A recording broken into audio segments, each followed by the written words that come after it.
सभी विद्यार्थियों का आज की इस क्लास में स्वागत। आज की जो अपनी क्लास रहेगी वो अर्थशास्त्र के लेसन उत्पादन फलन पर रहेगी। उत्पादन फलन क्या होता है और उत्पादन फलन में कौन कौन सी अवधारणाएं होती है उसकी मैं विस्तृत चर्चा करूंगा। तो आप देखिए उत्पादन फलन क्या होता है। इससे पहले मैंने आपके लिए मांग का एक लेसन बनाया था, उम्मीद है कि आपने इसे पढ़ा होगा, और अगर आपने नहीं पढ़ा है तो आपसे पढ़ सकते हैं, देख सकते हैं। उसमें बहुत सारी चीज़ें मैंने आपको बता रखी है और काफ़ी विस्तृत सूचना या विस्तृत डिटेल के साथ मैंने आपको बताया है। आज का जो अपना जो लेसन है उत्पादन फलन, उत्पादन फलन क्या होता है, इससे पहले अपन उत्पादन की कुछ बात कर लेते हैं कि उत्पादन क्या होता है। तो आइए हम बात करते हैं कि उत्पादन का मतलब ये होता है कि किसी भी वस्तु को बनाना। क्या होता है? किसी भी वस्तु को बनाना, यानी अगर आप किसी भी वस्तु को बनाते हैं तो उसे हम कहते हैं उत्पादन। क्या कहते हैं? उत्पादन, ठीक है ना। लेकिन बनाने का मतलब ये नहीं है कि आप बनाकर ही बेचें। उत्पादन का मतलब ये भी होता है उपयोगिता का सृजन। क्या होता है? उपयोगिता का सृजन। आप मुझे सुनते जाइए, ये सुनने की क्लास है। उपयोगिता का सृजन, उपयोगिता का सृजन का मतलब होता है अगर आप किसी वस्तु को इस प्रकार बना दें कि उसका वैल्यू बढ़ जाए। क्या हो जाए? वैल्यू बढ़ जाए। जिससे आपको मैं बात करता हूँ, जैसे जंगल है और जंगल में जो पेड़ हैं सूख गए, यूं ही पड़े हुए, अब उनका कोई उपयोग नहीं है। लेकिन आपने क्या किया, उनको लिया, ठीक है, और उनको आप मशीन में काट कर अच्छे से फर्निशिंग करके एक टेबल बना दी। क्या बना दी? ये उत्पादन। क्या है? उत्पादन है, क्योंकि आपने उस वस्तु को, उसमें उपयोगिता को आपने बढ़ा दिया, यानी उपयोगिता का सृजन कर दिया, उपयोगिता का निर्माण कर दिया। मतलब उसमें कुछ ना कुछ आपने ऐड कर दिया। जैसे कुछ सामान पड़ा हुआ है खराब, ठीक है, और उस खराब सामान का, जैसे प्लास्टिक की बोतल है, ऐसा कुछ है, आपने उनको जोड़कर तोड़कर किसी सजावट के रूप में एक नई चीज बना दी। वो भी क्या है? उत्पादन। क्या है? उत्पादन। यानी आप किसी भी वस्तु को अगर उसमें उपयोगिता को जोड़ देते हैं, उपयोगिता का निर्माण करते हैं या उसका मूल्य बढ़ा देते हैं तो वो क्या है? उत्पादन है। क्या है? लेकिन हमारा लेसन क्या है? उत्पादन फलन। क्या है? उत्पादन फलन।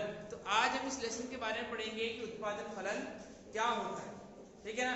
इससे पहले मैं आपको बताना चाहता हूं कि उत्पादन के कुछ साधन होते हैं, शायद आप सब जानते हैं। जानते ना? उत्पादन के साधन जानते हो आप? यस नो तो बोलो।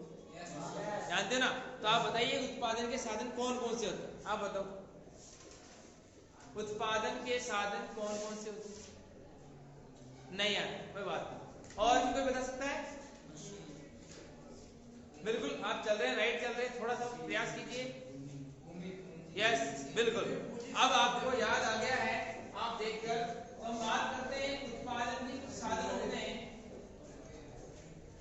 उनको आप सुनिए। देखिए, उत्पादन के कुछ साधन होते हैं। मैं आपको अर्थ पर ले चलूंगा पूरा। भूमि आपने पढ़ा होगा, श्रम पढ़ा होगा, पूंजी आपने पढ़ी होगी, ठीक है, साहस आपने पढ़ा होगा। इसे हम उद्योग भी कहते हैं। क्या कहते हैं? उद्योग। और हम तकनीक की बात करते हैं, यानी तकनीक में अपनी मशीनें वगैरह होती हैं। ये उत्पादन के साधन है। क्या है? उत्पादन के साधन। आपको देखिए, आप जान सकते, आपको बहुत एकदम सही समझ में आएगा। देखो, ये उत्पादन के साधन। क्या है? उत्पादन के साधन, यानी हमारे उत्पादन के भूमि, श्रम, पूंजी, साहस और तकनीक या मशीन वगैरह, हम इसको उत्पादन के साधन बोलते हैं, ठीक है। एक मैं बात करता हूं उत्पादन, किसकी बात करता हूं मैं? उत्पादन और उत्पादन के साधनों में एक संबंध होता है। उत्पादन और उत्पादन के साधनों में एक संबंध होता है। उस संबंध को ही उत्पादन फलन कहते हैं। क्या बोल रहा हूं मैं? उत्पादन और उत्पादन के साधनों में एक संबंध होता है, उस संबंध को ही उत्पादन फलन कहते हैं। अब आप थोड़ा इसे प्रैक्टिकली समझिए कि जैसे कि यह आपका उत्पादन है x, ठीक है, और इसको f बोलते हैं फलन। क्या बोलते हैं? फलन। यानी इसको p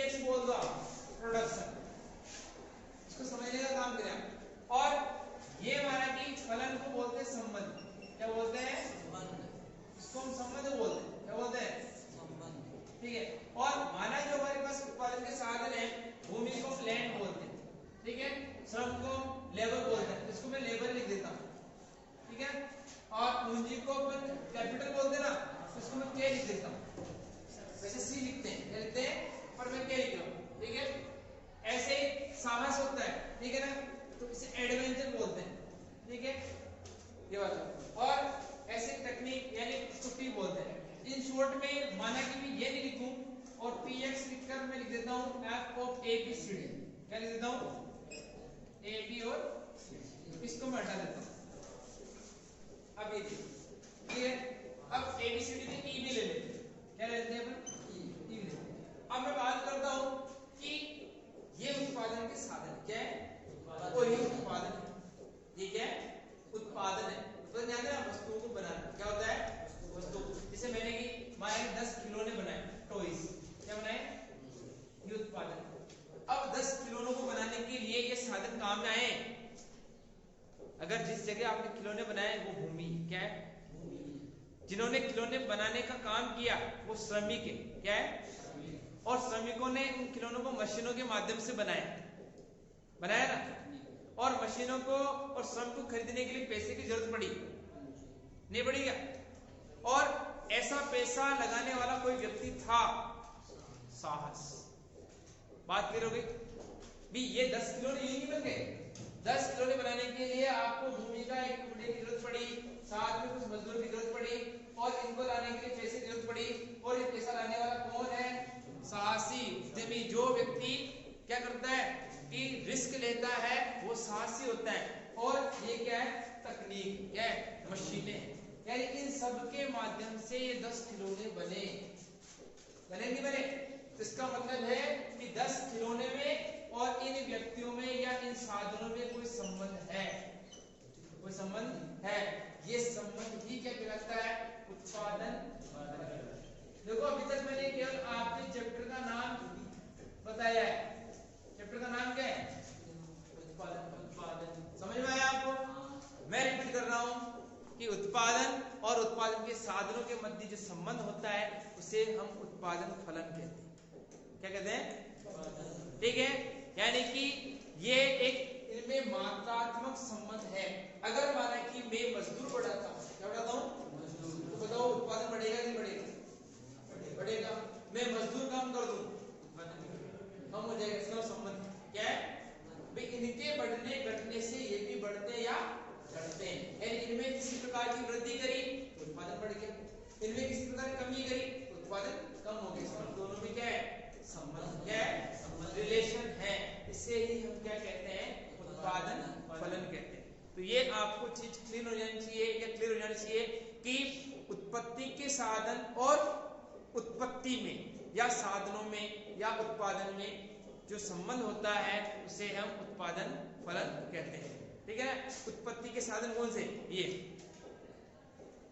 ठीक है, और उत्पादन कौन सा, ये px ये।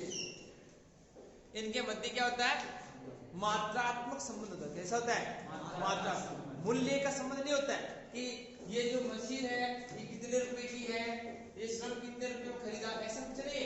मूल्य में कोई संबंध नहीं होता है, मात्रा में संबंध होता है। किसमें होता है, ठीक है। यानी उत्पत्ति के साधनों और उत्पादन में जो मात्रात्मक संबंध होता है वही उत्पादन फलन है। बात आपके माइंड में आ जानी चाहिए। आप सिंपल भाषा में सुनते हैं, उत्पादन और उत्पादन के साधनों के मध्य पाया जाने वाला भौतिक या मात्रात्मक संबंध उत्पादन फलन कहलाता है। मैं आपके सामने इसको लिखता हूँ, इसको मिटा दूं मैं, ठीक है। इसकी परिभाषा मैं लिख रहा हूँ, आप इसको मेरे साथ नोट कीजिए, फिर हम थोड़ा आगे चलेंगे, ठीक है ना। देखिए ये इसकी परिभाषा है, आपको ये लिखना पड़ेगा, उत्पादन व उत्पादन के साधनों के मध्य पाया जाने वाला भौतिक या मात्रात्मक संबंध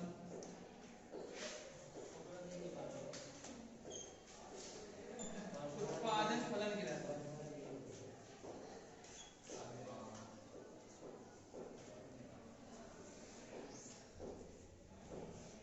ठीक है, ये है परिभाषा।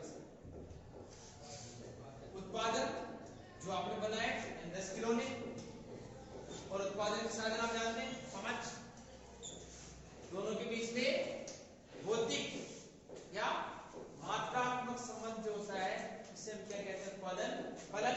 इसको अपन ने इस प्रकार लिखा था Px बराबर FO यानी संबंध, ठीक है, ABCD क्या लिखा था, ये एकदम करेक्ट आंसर।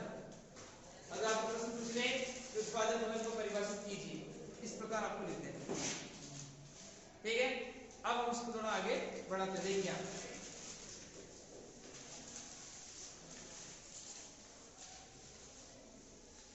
अब आपका थोड़ा प्रैक्टिकल प्रश्न आपके सामने आएगा, ठीक है ना। प्रैक्टिकली प्रश्न कैसे होंगे, उसको किस प्रकार हल किए जाते हैं, वो मैं आपको बता देता हूँ, ठीक है। वैसे मैं एक बात करता हूँ कि जो उत्पादन के साधन दो प्रकार के होते हैं, कौन बता सकता है क्या, कोई भी बता दे। उत्पादन के साधन दो प्रकार के होते हैं, हाँ, उत्पादन के साधन दो प्रकार के होते हैं, हाँ आप बताइए। उत्पादन के साधन दो प्रकार के होते हैं, उत्पादन के साधन तो 5 है, प्रकार दो होते हैं, टाइप्स दो होते हैं साधनों के, कौन बताएगा। भौतिक का मतलब होता है कि हमें मात्रा में दिखे 10 टेबल है तो ये भौतिक है, 5 टेबल है ये भौतिक है, भौतिक जो हमें दिखाई दे फिजिकली वो भौतिक। साधन दो प्रकार के होते हैं, कौन बताएगा।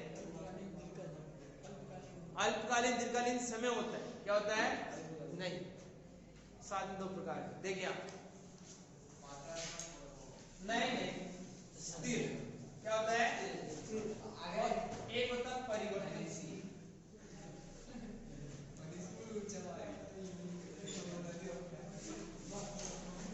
आप स्थिर और परिवर्तनशील अगर आप नहीं जानते हैं तो सुनना सीखिए, ठीक है ना, नहीं जानते तो सुनना सीखिए। स्थिर और परिवर्तनशील कौन से होते हैं, ये इंपॉर्टेंट है, ये क्लास बड़ी इंपॉर्टेंट रहेगी आपकी। स्थिर और परिवर्तनशील कितने साधन होते हैं। अब आपको समझना है कि स्थिर साधन कौन से होते हैं, परिवर्तनशील साधन कौन से होते हैं। स्थिर की मैं बात करता हूं, ऐसे साधन जिन्हें बदला नहीं जा सकता, ऐसे साधन जिन्हें बदला नहीं जा सकता वो स्थिर होते हैं, और ऐसे साधन जिन्हें बदला जा सकता है परिवर्तनशील होते हैं। क्या होते हैं, परिवर्तनशील। अब स्थिर का मतलब है कि जिनको हम थोड़ा बदलने में समय लगता है, क्या लगता है, समय लगता है, बदल तो सकते हैं लेकिन बदलने में समय लगता है, यानी कि इनमें थोड़ा मुझे समय चाहिए, क्या चाहिए, टाइम इंपॉर्टेंट, इनमें थोड़ा समय चाहिए। अब हमने भूमि का कोई टुकड़ा खरीदा, ठीक है, आपको पता है भूमि बड़ी महंगी आती ना, 5 लाख 10 लाख 20 लाख 25 लाख का टुकड़ा आता है, तो ये परिवर्तनशील साधन है, स्थिर है, क्या है, स्थिर है। भूमि एक स्थिर साधन है क्योंकि हम इसे बदल नहीं सकते बार बार। अगर आपने इसे एक बार खरीद लिया व्यापार के लिए, बिजनेस के लिए, तो उसे बार बार नहीं खरीद सकते आप। इन्वेस्टमेंट एक बार हो गया, 5 लाख का एक प्लॉट ले लिया, घर वाले 10 बार प्लॉट लेते हैं क्या, नहीं लेते, एक ही बार लेते हैं, बड़ी मेहनत करते हैं, 15 से 20 साल 25 साल नौकरी करते हैं, कहीं जाके उनके पास पैसे आते हैं तब जाके एक टुकड़ा लेते हैं। ऐसे हमारे बिजनेस में होता है कि बिजनेस में भूमि का टुकड़ा खरीदा जाता है लेकिन बार बार नहीं, तो खरीदते हैं कुछ समय पश्चात जब उनके पास इन्वेस्टमेंट आता है, तो स्थिर साधन क्या है। और परिवर्तनशील साधन वे होते हैं जिन्हें हम आसानी से बदल सकते हैं। मैं बात करता हूँ श्रम की, किसकी बात कर रहा हूँ, श्रम की। आप अपने घर में मजदूर 250 का बुला सकते हैं, मजदूर 300 का बुला सकते हैं, 350 का बुला सकते हैं, कारीगर 650 का बुला सकते हैं क्या, अरे बुला सकते ना। इससे एक समय 2 कर सकता हूँ, 5 बना सकता हूँ, 10 मजदूरी बुला सकता हूँ। परिवर्तनशील क्या है, जिन साधनों में उत्पत्ति के जिन साधनों में परिवर्तन किया जा सकता है वो परिवर्तनशील साधन होते हैं। उत्पत्ति के जिन साधनों में परिवर्तन नहीं किया जा सकता है वो कौन से होते हैं, स्थिर होते हैं। इसमें एक और लेता हूं तकनीक, कौन सी तकनीक लेता हूं टेक्नोलॉजी भी क्या होती है, ऐसी है, ऐसा साधन है जो लंबे समय के बाद बदला जाता है। जैसे आपके पास एक माइंस है हिंदुस्तान जिंक लिमिटेड SZL, वहां पर जो निवेश किया जाता है मशीनों में 2, 5, 10 करोड़ में किया जाता है, एक मशीन आती है ऐसी 2-2 करोड़ की 3-3 करोड़ की आती है ना, बड़ा निवेश क्या है, तुरंत नहीं बदला जा सकता है, ठीक है। इसका मतलब है कि इनको हम बदल सकते हैं दीर्घकाल में, कहां पर, यानी 1 साल से ज्यादा की अवधि में, 2 साल 5 साल 20 साल 25 साल, और इनको बदला जाता आज बदल सकते हैं। श्रम एक को बुला जरूरत पड़ गई ना, एक मजदूर और बुला लो, 2 मजदूर और बुला लो, 5 और बुला लो, 20 लगा लो, चलो यार 5 हटा दो, आसानी से हटा सकते। तो आपको समझ में आ गया उत्पत्ति के साधन कितने प्रकार के होते हैं, कौन कौन से, स्थिर और परिवर्तनशील। स्थिर साधन में कौन सा है, जनरली भूमि और तकनीक। परिवर्तनशील में क्या है, क्लियर है। हाँ, अब हम उत्पादन की अवधारणाएं पढ़ेंगे। क्या पढ़ेंगे, उत्पादन की अवधारणाएं। उत्पादन की अवधारणाएं कौन कौन सी होती है वो मैं आपको प्रैक्टिकली बता रहा हूँ, ये सबसे इंपॉर्टेंट चीज आपके लिए, ठीक है ना। उत्पादन की अवधारणाएं, ठीक है। एक होता है पूर्ण उत्पादन, क्या होता है, एक होता है सीमांत उत्पादन, सीमांत उत्पादन, और एक होता है औसत उत्पादन, क्या होता है, और इनसे आपके डायग्राम भी बनेंगे और इनसे आपका प्रैक्टिकल प्रश्न भी बनेगा, और किस प्रकार इनको हल करते हैं वो भी आपको समझ में आना चाहिए, ठीक है। जिन्होंने पहले इस चैप्टर को नहीं पढ़ा है वो थोड़ा इंटरेस्ट लेके पढ़े, लैंग्वेज थोड़ी टेक्निकल है लेकिन समझने का योग्य है, समझ सकते हैं, ठीक है। कितनी अवधारणाएं, 3, कितनी है, 3। अब मैंने अभी आपको उत्पत्ति के कितने साधन बताए, 2, कौन कौन से, स्थिर और परिवर्तनशील, ठीक है। मैं आपके सामने एक एग्जांपल लिखता हूं, ठीक है। अगर आप किसी चीज का प्रोडक्शन करोगे तो बताओ उत्पत्ति के दोनों साधन काम आएंगे या एक, किसी चीज का मैं प्रोडक्शन करूंगा तो उत्पत्ति के दोनों साधन काम आएंगे या एक, दोनों ही काम आएंगे। भूमि भी चाहिए, श्रम भी चाहिए, भूमि भी चाहिए और श्रम भी चाहिए। तो माना कि जो साधन बदले नहीं जा सकते उनमें स्थिर कहता हूं, तो मैंने भूमि का एक टुकड़ा लगाया, तो भूमि का जो एक टुकड़ा है वो स्थिर मान रहा हूं, क्या मान रहा हूं, इसका मतलब मैंने एक लगाया तो एक ही लगाया तो एक ही रहेगा, अभी बताया ना, अभी लगाया बदला नहीं जा सकता, क्लियर है। लेकिन मैं श्रम को बदल सकता हूं, किसको, श्रम को। तो ये देखिए आप 1 2 3 4 5 6 7 और 8, ठीक है। और एक श्रम लगाता हूं, क्या लगाता हूं, पहली बार श्रम मेरे पास कोई नहीं था, मैंने 1 लगाया, 2 फिर 3 फिर 4 फिर 5 और कितने हो गए, 6, ठीक है। एक और ले लें 7, कितने हो गए, 7 भी ले सकते हैं, 8 भी ले सकते हैं, कुछ भी ले सकते हैं। अब इसके आगे आएगा आपको उत्पादन, क्या आएगा, उत्पादन, ठीक है ना, ये उत्पादन, ठीक है। उत्पादन ये अपनी मर्जी से नहीं लिख रहा हूं, एक एग्जांपल में इसको ले रहा हूं, बाकी आप अपनी मर्जी से लिख सकते हैं। ऐसा नहीं कि ये आप डिजिट कहां से ला रहे हो, आप कैसे लिख रहे हो, मन से लिख रहे हैं, कहां से लिख रहे हैं, लेकिन मैं किताब का एग्जांपल ले रहा हूं, आप मन से भी लिख सकते हो। किताब में जो संख्या दे रखी है मैं वो लिख रहा हूं, ठीक है ना। ये आपको बता रहा हूं, यहां लिखे हुए इसका पर्टिकुलर बता दूंगा, 0 40 और 90 130 160 180 फिर 180 फिर 160, ठीक है। अब आप इसको समझने का काम करें, ठीक है, और इसी से बहुत सारे प्रैक्टिकल बना दूंगा मैं, ठीक है। देखिए आप ये जो डिजिट लिए ना इसकी कॉन्सेप्ट समझिए, आप अपने मन से ले सकते हो लेकिन ध्यान रखना आपको लेना है बढ़ते क्रम में, मेरी बात सुनो, आप सामने देखिए, आपको लेना बढ़ते क्रम। देखो 0 इसकी विशेषता देखो, यही से बहुत कुछ मिलने वाला है, 0 40 90 बढ़ रहे, 130 160 180, एक संख्या रिपीट होगी, माइंड फिट कर लो, एक संख्या रिपीट होगी, करनी है आपको, करनी रिपीट कर लोगे, फिर डाउन करना है, देखो अब इस बढ़ते क्रम में भी एक चीज है, दिमाग लगाओ, घटते क्रम में बढ़ रहा है, इससे बढ़ रहा है घटते क्रम में, कितना 40 50 40 30 20 0, घटते क्रम, कैसे है, यहां तक तो बढ़ा 40 30 20, ये घटता क्रम, कौन सा क्रम है, ये बढ़ता क्रम है, ये 0 और ये बिल्कुल ऋणात्मक चल जाएगा, क्योंकि 180 से 60 पे आओगे तो माइनस क्या आएगा, ये बात समझ में आई आपको।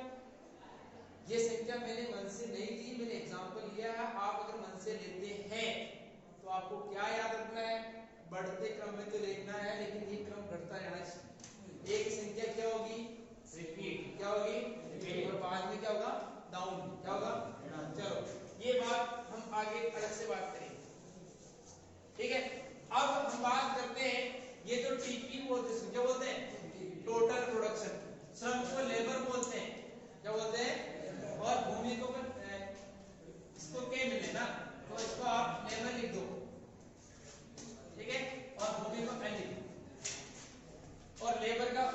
नाम देना चाहो तो वो नाम दे सकते, जो आपको लगे वो नाम आप दे सकते, ठीक है।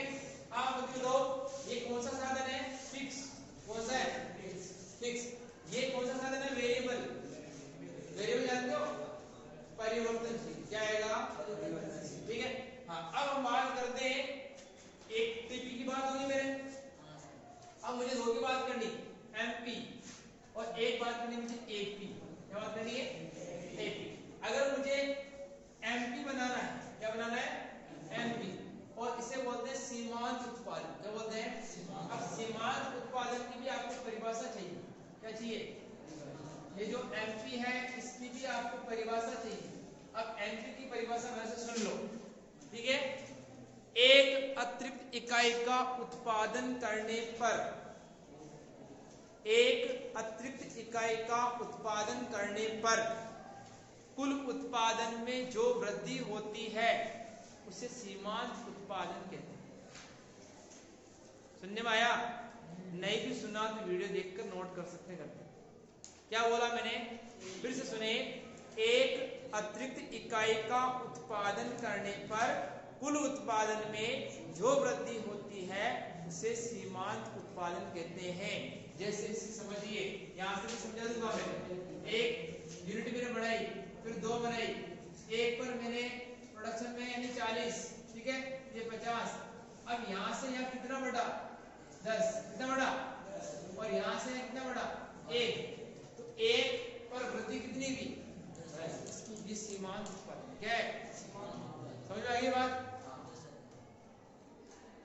ठीक है ना? ठीक है।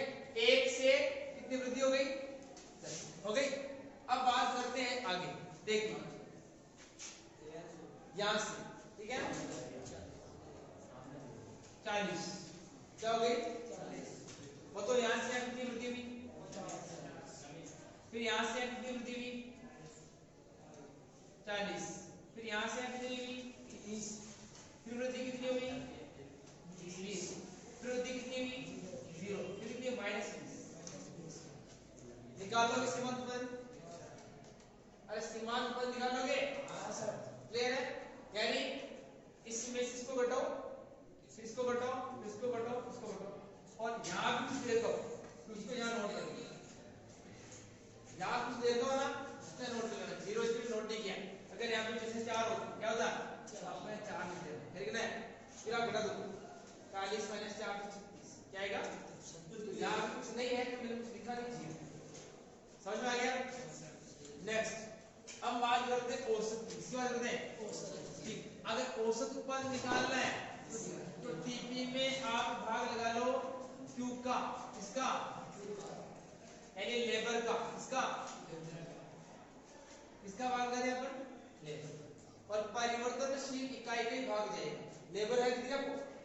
0 1 2 3 4 5 6 7 कितना आपको? यानी कि इसमें इस टीपी में इसका भाग लगाना है। ये क्या? टीपी और लेबर। ठीक है? 0 में 0 का भाग 0 क्या आएगा?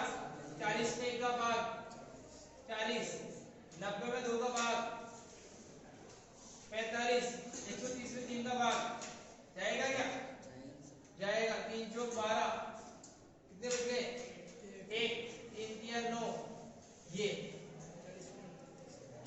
फिर 4 का भाग 40, फिर 5 का भाग 5 का भाग 5 दिया 15, कितने बच गए? 30, 5 6 30, फिर 6 दिया 18 30, फिर 7 का भाग 2, 7 दूनी 14 2, 7 दूनी 14 2 6 पॉइंट 7 8 है 56 4 7 में से ये औसत आया समझ में? उत्पादन की कितनी उदाहरण है? 3। कितनी? 3।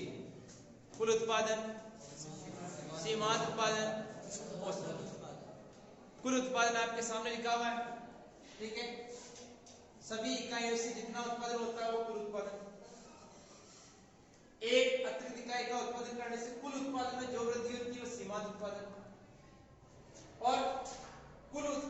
में टोटल प्रोडक्शन में परिवर्तनशील इकाइयों का भाग लगाने से जो मिलता है उसे क्या कहते हैं? औसत। ये बात क्लियर हो गई? क्लियर है आपको? अब इनसे फिर डायग्राम बना सकता हूँ।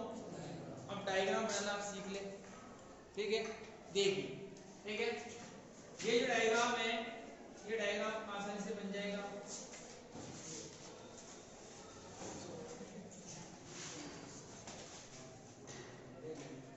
पहले मैं तीनों के बना रहा हूँ, रेडी रेडी, ठीक है?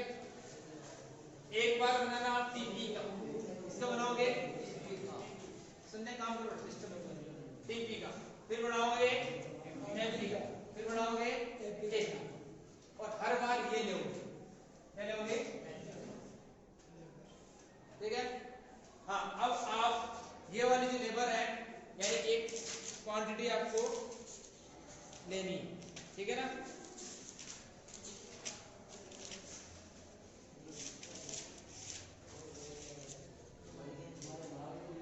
ले यहाँ, ठीक है? यहाँ की बात कर रहा हूं मैं श्रम, ठीक है ना? हमेशा श्रम को नीचे लेना है, कहाँ लेना है? 0 से चालू हो रहा ना?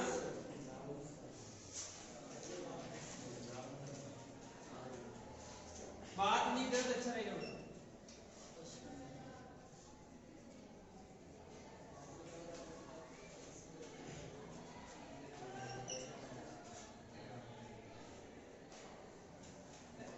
हो गया? अब एक बार ले लो टीपी, क्या लेना है? टीपी, ये आ जाएगा टीपी। अब आप देखिए टीपी में सबसे बड़ी संख्या कितनी? 180, और सबसे छोटी कितनी? 0 यानी 40 का गैप ले लेता हूं, ठीक है ना? या 50 का ले लो, 50, 100, ज्यादा ले, 20 का ले ले, 20 का ले, 20, 40, 60, 80, 100, 120, 140, 160, 180। हो गया? दिख रहा है ऊपर? ठीक। अब आप देखो 0 पे 0 क्या आएगा? आगे बोलिए, यहाँ देखना, 1 पर 40, आगे बोलो 2 पे 90, ये 2 पे 90, 3 पे 130, 3 पर 120, यहाँ 130, 130 यहाँ, बोलो 4 से 60, 160, यहाँ 180, 5 पर 180, 6 पर भी 180, 7 पर 160। देखो डायग्राम न्यू करके यूं बढ़ेगा, ठीक है? किताब में देख लेना, डायग्राम मिलेगा। नेक्स्ट बात करते हैं एमपी की, इसकी बात करते हैं। एमपी सबसे बड़ी बोलो 50, और माइनस में 20, तो ये माइनस से चल जाएगा, 10 ले रहा हूं मैं, ठीक है ना?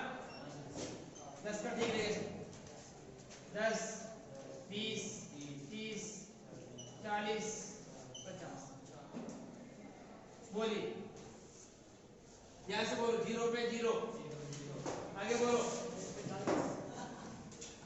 1 पर 40, बोलो 50, 2 पे 50, 3 पे 40, 4 पे 30, 4 पे 30, 5 पे 20, 6 पे 0, माइनस 20।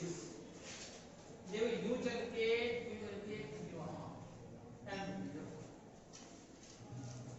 ठीक है? नेक्स्ट एपी, क्या लोगे? एपी।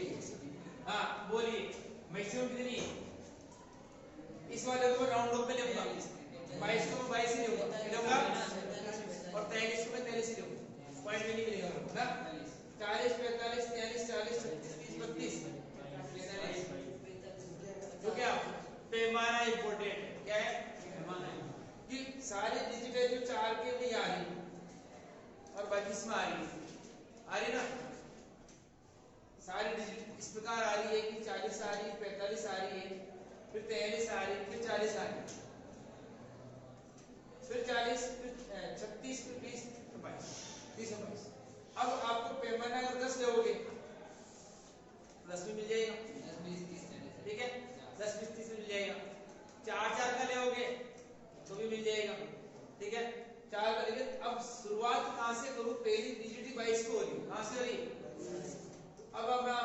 सिखाता हूँ। देखो आप इसको मिटा के जोड़ोगे, देखिए अगर आपको पहली संख्या 0, दूसरी संख्या 40, फिर 44, फिर 49, बताओ इसमें कितना गैप है? 40 का। इसमें कितना गैप है? इसमें कितना गैप है? अगर पहली संख्या में बहुत ज्यादा गैप हो और बाकी संख्या में गैप समान हो तो इसको बीच में से यहाँ से तोड़ देते हैं। क्या कर देते हैं? यू करके 3 का, ठीक है? ऐसे इसको टर्न करने का मतलब ये है कि गैप पाटना। क्या होता है? गैप को कम कर दिया। अगर नहीं फिर अगर मैं यहाँ 0 लिख कर 40 लिख दूं, फिर 44 लिख दूं, अब इसमें जो गैप है इसमें गैप सेम है क्या? इसमें गैप कितना पता आपको? 40 का कितना गैप है? इसमें गैप कितना इतना ही गैप है ना, तो फिर ये गैप किससे बराबर हो गया? इसलिए इसको यहाँ से तोड़ देते हैं। तो गैप खत्म करना, गैप का लोप करना, क्या कहते हैं इसको? इसको टर्न कर देना, मोड़ देना, ठीक है? तो जब भी इस प्रकार गैप आए इसको से मोड़ दो, फिर 0 से 40 लिख सकते हो आप। क्या लिख सकते हो? अब आसानी से अब तुम क्या करोगे? 0 से 40 तो 10, फिर 20, फिर 30, फिर 40। शुरुआत यहाँ से किया, यहाँ से की। ये तो कोई काम ही नहीं है ना, ये कोई काम आ रहा है क्या आपके? नहीं आ रहा। जब काम ही नहीं आ रहा उसको लेना क्यों? इसलिए इसको बीच में से तोड़ देते हैं। क्या कर देते हैं? तो मैं यहाँ से टर्न कर देता हूँ ऐसे, ओके? ये टर्न हो गया, ये गैप खत्म करना हो गया, ठीक है? अब देखिए यहाँ 0 से मैं सीधा लिख सकता हूँ 40, मैं लिख सकता हूँ, लिख दिया 40। अब मेरी डिजिट कौन सी आ रही है? 45 उधर आ रही है, 43 आ रही है, 40 आ रही है, ठीक है? तो मैं यहाँ लिख देता हूँ संख्या ले ले आप 40 से कितना लेना चाहोगे बोलो? जिसमें 5 मिल जाए, 3 मिल जाए, ठीक है? 50 ले लो आप, एक लाइन में 1 मिल जाएगी, या फिर आप 42 ले लो, ठीक है? 42, 44, 46, 48, ज्यादा बढ़ गई ना? सही है, ठीक है? और यहाँ 40 की तरफ गलती करी अपने को 22 किया है, क्या रहा है? तो आप शुरुआत 20 से करो, कहां से? 20, 22, 24, बोलो 26, 28, 30, ठीक है? तो इधर बढ़ा लेते हैं, यहाँ बन जाएगा, ठीक है? ओके, दिख रहा है तक? मेरी जिंदगी, ठीक है? 0, 20, 22, 24, 26, 28, 30, 32, 34, 36, 38, 40, 42, 44 से 46, और 1, 0 से 1 हो गया, 1, 2, 3, 4, 5, 6 और 7। अब बोलिए, हाँ बोलो 0 पे 0, आगे बोलिए 1 पर 40, सीधा 40 यहाँ, ये 1 है ना, ये 40, आगे बोलिए 2 पे 45, तो 44 से थोड़ा ऊपर दोनों के बीच में ना, ये 2 पे 45, आगे बोलिए 3 पर 43, तो 44 से थोड़ा सा नीचे, ये 43, आगे बोलिए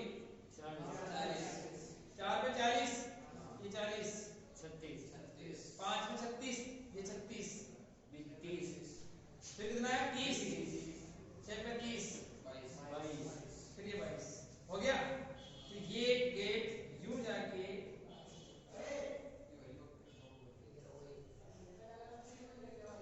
ये और AP में क्या बन गया? अब आपके ये डायग्राम पूरे कंप्लीट हो गए। तो ये क्लास यहीं तक रखेंगे, नेक्स्ट क्लास फिर आपसे पढ़ाएंगे। अगर आपको क्लास पसंद आ रही है तो आप मुझे बताइए, कमेंट कीजिए, निश्चित रूप से आपके लिए आगे क्लास बनाई जाए, ठीक है ना?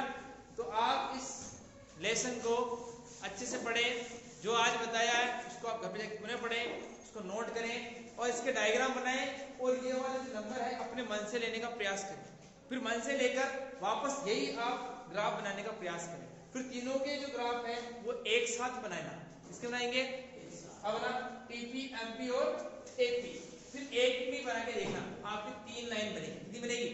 3। और ग्राफ में जो आप पैमाना लेंगे वो पैमाना भी आप लगभग सेम लेना, ताकि सब सारी संख्या क्या जाए। तो आप इस क्लास को लाइक कीजिए, शेयर कीजिए और सब्सक्राइब कीजिए और आगे से आगे आप फॉरवर्ड कीजिए। Thank you very much.